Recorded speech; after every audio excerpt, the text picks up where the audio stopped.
Bom dia para você, seja muito bem-vindo para mais um vídeo devocional. Esse devocional que agora tem uma pegada um pouco diferente, um devocional por semana, mas este devocional ele é mais comprido, ele é mais extenso, ele é um pouco mais profundo, a gente consegue dialogar um pouco mais sobre alguns temas, aliado a outros quadros que estão acontecendo de forma linear, né? Você tem o Table Sitting que já foi postado, você tem um podcast que vai voltar, um outro quadro também que vai ser, então assim, tem muita coisa boa vindo para nós nessa reta final de ano e no ano que vem também. E eu acredito que o Senhor, Ele quer nos levar para um lugar de maturidade nas Escrituras, no relacionamento com Ele.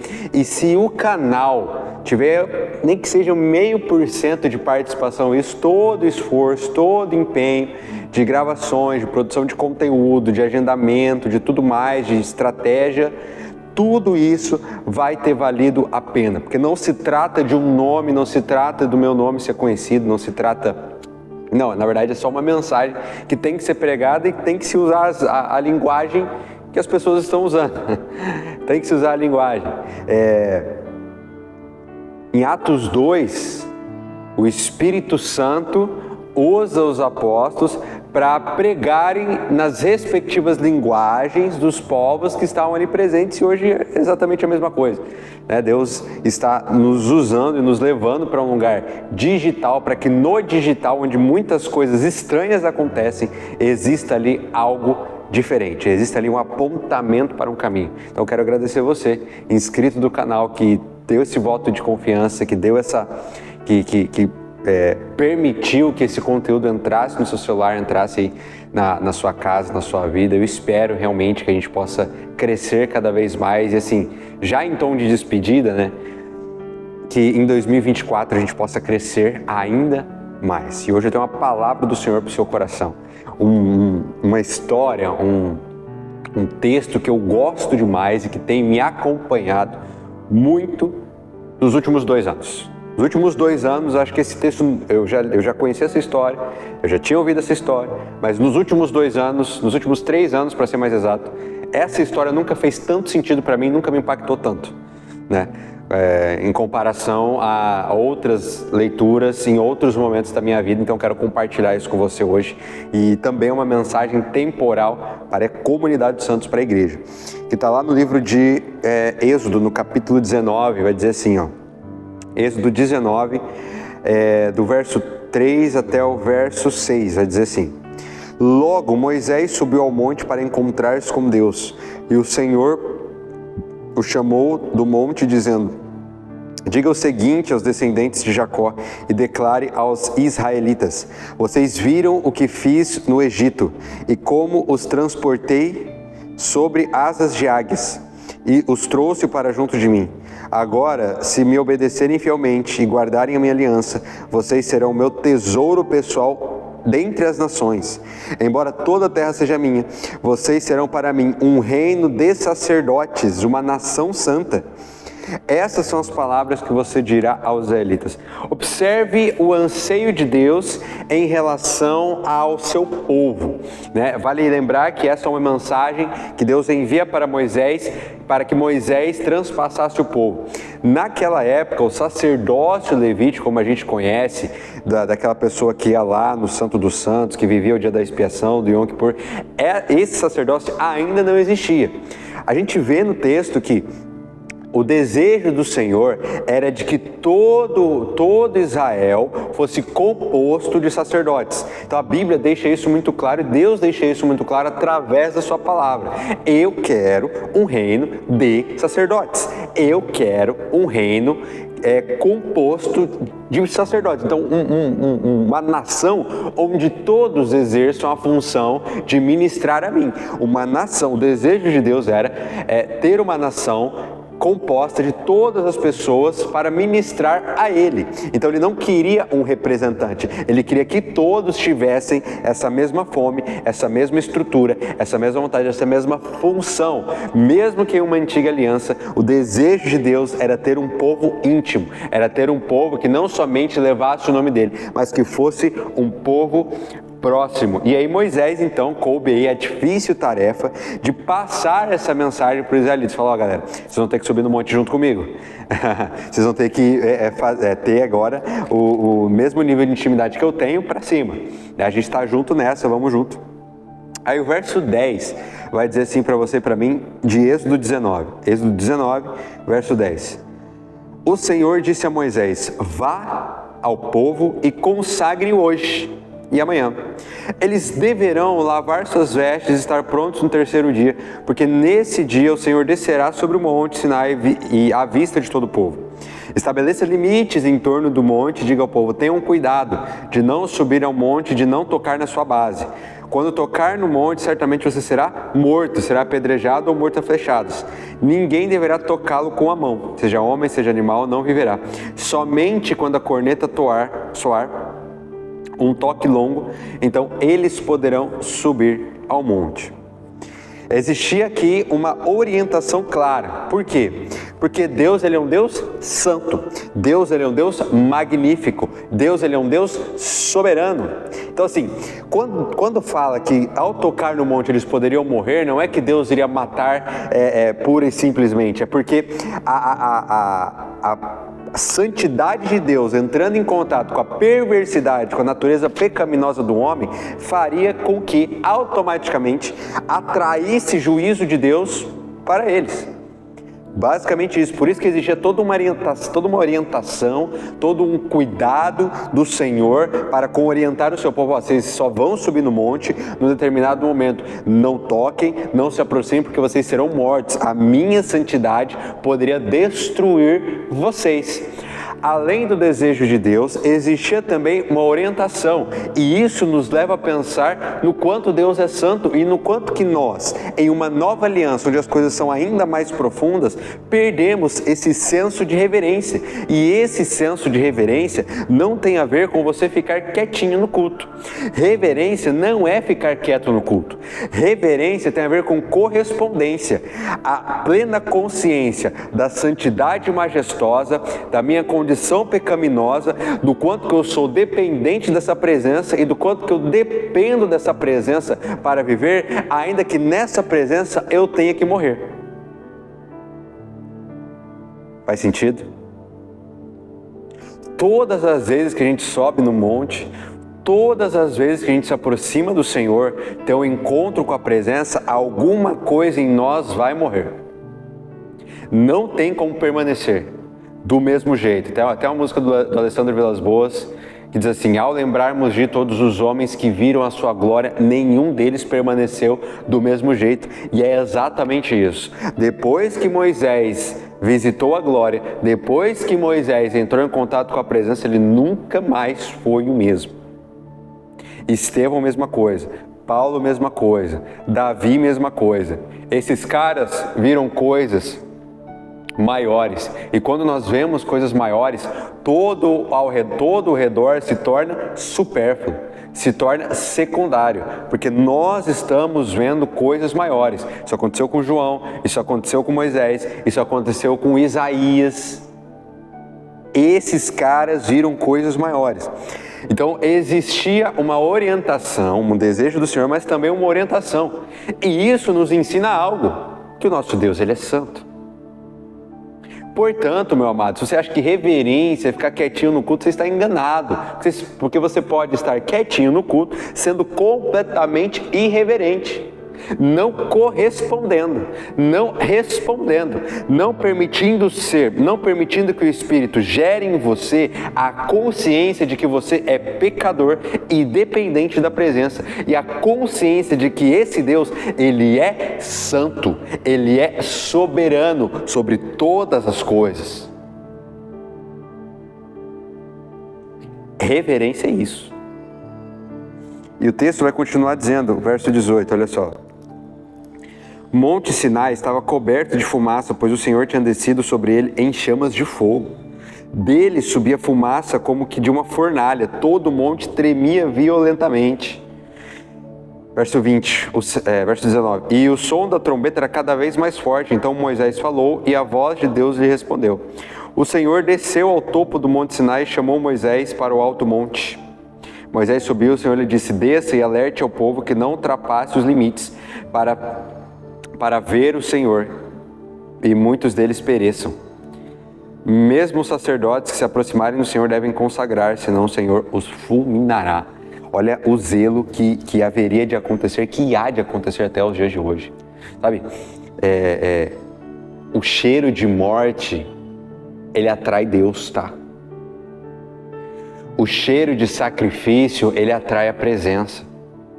Romanos 12, verso 1 e verso 2, Paulo vai dizer assim: apresentem-se constantemente como um sacrifício vivo de louvor.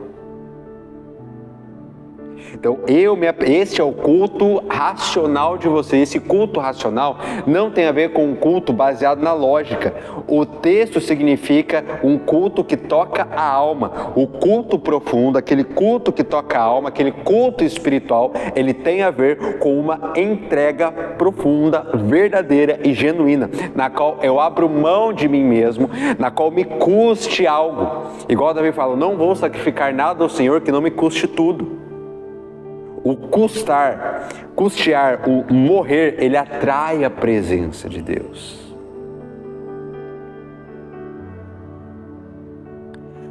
Quanto de nós mesmos nós temos deixado para que Cristo floresça em nós e para nos entregarmos como um sacrifício vivo ao Senhor?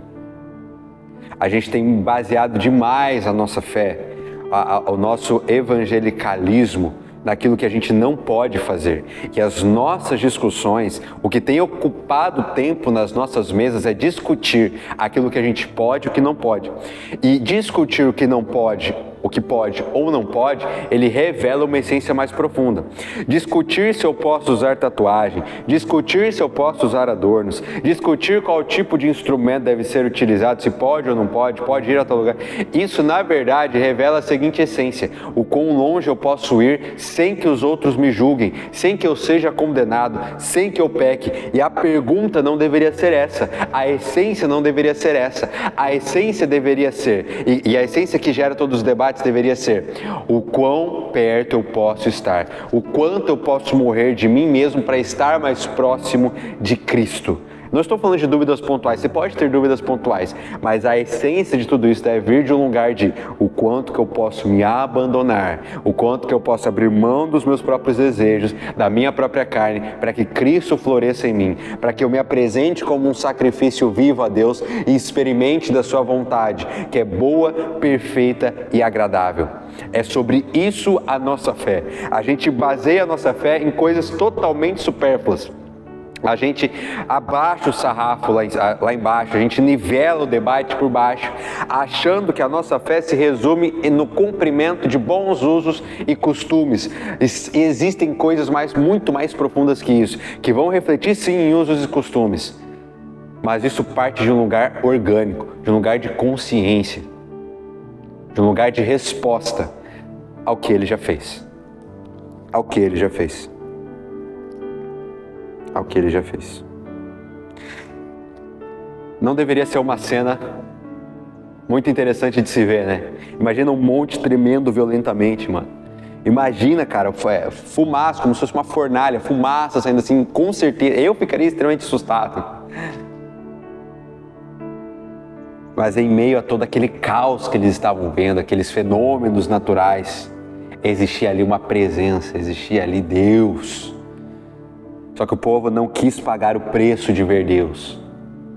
O povo diz assim, capítulo 20, verso 18, logo após ali a entrega dos 10 mandamentos. Vendo-se o povo diante de trovões e dos relâmpagos e do som da trombeta e do monte fumegando, eles tremeram assustados, ficaram à distância e disseram a Moisés: fala tu conosco e ouviremos, mas que Deus não fale conosco, para que não morramos. Moisés disse ao povo: não tenham medo, Deus veio prová-los, para que o temor de Deus esteja em vocês e os livre de pecar. Mas o povo permaneceu à distância, ao passo que Moisés aproximou-se da nuvem escura em que Deus se encontrava. Percebeu o que aconteceu aqui? Existia um privilégio entregue a todo o povo. Que privilégio era esse? Ser uma nação de sacerdotes. Todos sendo responsáveis por ministrar ao Senhor. Esse era o desejo do coração de Deus. No entanto, aconteceu uma coisa. Quando o povo se encontrou na situação de visualizar o monte fumegando, as trombetas tocando, o monte tremendo, trovões, relâmpagos, vozes, eles tiveram medo. E não só tiveram medo, terceirizaram algo que poderia ser da responsabilidade e do privilégio deles para o seu líder. Moisés fala você com Deus e a gente vai te ouvir. Mas se Deus falar conosco, a gente vai morrer. E realmente iriam morrer. Porque a relação com Deus, ela envolve uma constante morte para si mesmo. Eu provo níveis mais profundos da presença a partir do momento da minha entrega. Quanto mais eu me entrego, quanto mais eu estou disposto a me abandonar, a deixar a minha própria carne, a deixar a minha própria natureza pecaminosa, mais ele se revela a mim. Existe um princípio de reciprocidade. Você ser amado por Deus não significa que você é aprovado. Não significa que ele tenha prazer em você. Quando Jesus é batizado, Deus, o Pai, fala assim do trono: este é meu filho amado. E no original grego nós podemos entender que ali existia ponto e vírgula. Este é meu filho amado, ponto e vírgula. Nele eu tenho prazer. Duas coisas diferentes na mesma sentença. Você pode ser amado por Deus, mas você pode não ser aprovado por Ele. Ele pode não ter prazer em você, justamente por você estar tão apegado aos seus próprios desejos carnais que não esteja disposto a subir no monte. E pior ainda, a gente está num contexto de muitas facilidades. Hoje você abre a sua internet, você tem diversos conteúdos para te auxiliar. E ao invés de a gente usar isso para se aproximar de Deus, a gente tem usado isso como muleta. No final das contas, o que vale não é o quanto de podcast você assiste ou quanto de pregação você assiste. Ou quanto de versículo você tem decorado, mas o quanto de vida de versículo você tem vivido.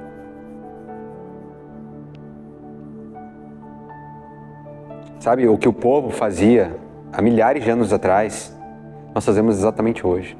A gente prefere que o Moisés suba no monte e vá no nosso lugar. Então a gente espera o domingo, a gente espera o sábado para que o pastor venha com uma baita de uma revelação.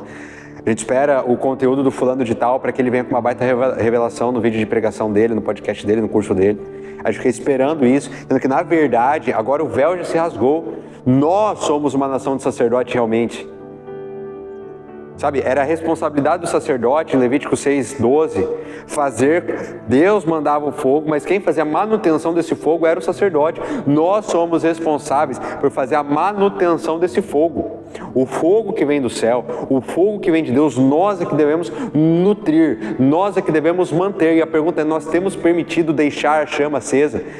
Ou será que a gente tem se apagado? Será que a gente tem sido morno nas nossas convicções, preocupados em tantas coisas, preocupados com as agendas, preocupados com o ministério, preocupados com o departamento, preocupados com números, preocupados com liturgias, com doxologias? A gente tem se esquecido do principal, que o principal é a presença de Deus.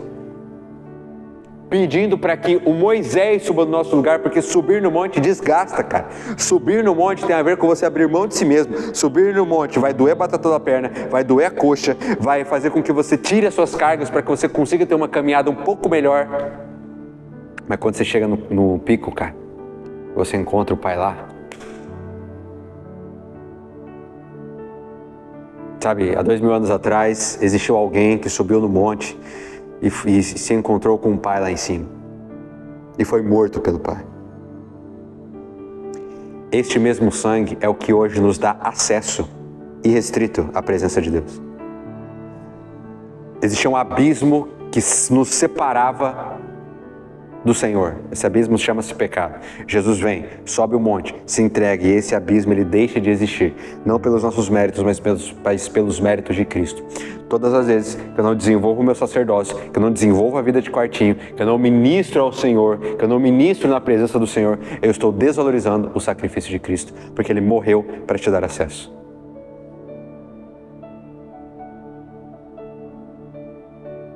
Pare de ficar dependendo de pessoas, de líderes. Você precisa deles. Você se submete a eles. Mas não dependa. O mesmo Espírito que está com eles é o mesmo Espírito que está em você. Abrace o seu sacerdócio. Abrace aquilo que foi conquistado a preço de sangue. Faça diferente do povo.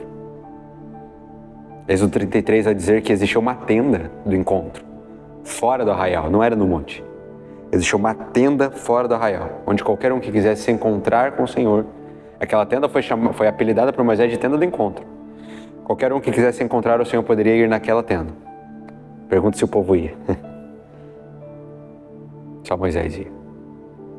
Moisés viu algo que a gente não viu. Que a gente possa ver o Senhor. Que a gente possa queimar de amor por Ele, que Ele retome, Ele traga de volta a fascinação pela face dEle. Senhor, se o Senhor está procurando uma geração com fome, a gente está aqui.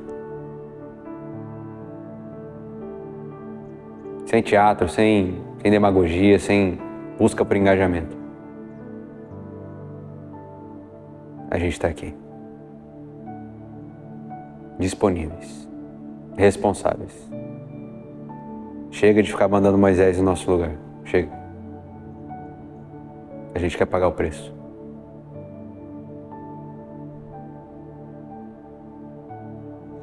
Pode orar comigo agora? Querido Senhor, muito obrigado pela Tua presença neste lugar. Que o Teu toque poderoso possa alcançar a pessoa que está aí do outro lado da tela. Abraça-nos com a Tua misericórdia. Refaça os nossos caminhos.